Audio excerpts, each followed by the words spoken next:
sepi sakit tanggo mbayari angsuran siji-siji sing paling akeh Bang BRI amin ngomong utang barang amin sepi tanggapan aku dadi frustasi amin aku terus amin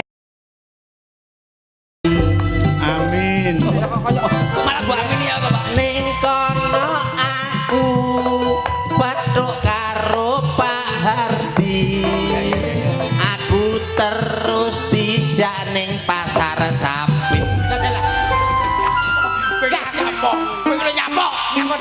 Pak Hardi nyapon ning kono. Kok nyandak-nyandak Pak Hardi? survei lokasi